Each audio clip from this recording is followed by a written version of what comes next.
નમસ્કાર મિત્રો, તારીખ છે 20 ડિસેમ્બર 2025 ને વાર છે આજે શનિવાર। આજના વિડીયોની અંદર ડુંગળી બજાર વિશે સંપૂર્ણ ચર્ચા વિડીયોની અંદર કરવાના છે।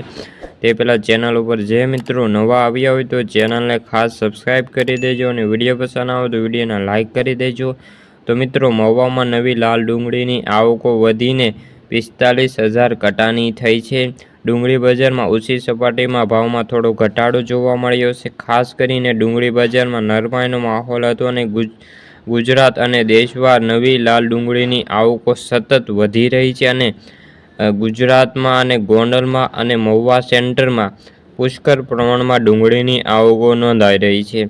જો કે આવકો હજુ પણ વધારો જોવા મળશે। લાલ ડુંગળીમાં થોડા સમય પહેલાં કેટલાક ખેડૂતોએ જે ફેંકી દીધી હતી, જેના સામે હવે ભાવ વધ્યા હોવાથી ખેડૂતોને રાહત મળી છે। આગામી દિવસોની અંદર ડુંગળી બજારમાં જો નિકાસના વેપારો ચાલુ રહેશે તો બજારને ટેકો મળી શકે તેવી સંભાવનાઓ દેખાઈ રહી છે। ઓલ ઓવર ડુંગળી બજારમાં નવી આવકો હવે વધારો થશે અને જેના પગલે ડિમાન્ડ આવશે। જો ભાવ ટકી રહેશે નહીં તો ફરી ઘટાડો પણ થઈ શકે છે। રાજકોટમાં 11,000 કટાના વેપારો સામે 75 રૂપિયાથી 250 રૂપિયા ભાવ જોવા મળ્યા હતા, જ્યારે ગોંડલમાં 25,000 કટાના વેપારો સામે લાલ ડુંગળીના ભાવ 66 રૂપિયાથી લઈને 436 રૂપિયા સુધી ભાવ જોવા મળ્યા છે, જ્યારે સફેદના 1600 કટાના વેપારો સામે 131 રૂપિયાથી 401 રૂપિયા ભાવ જોવા મળ્યા।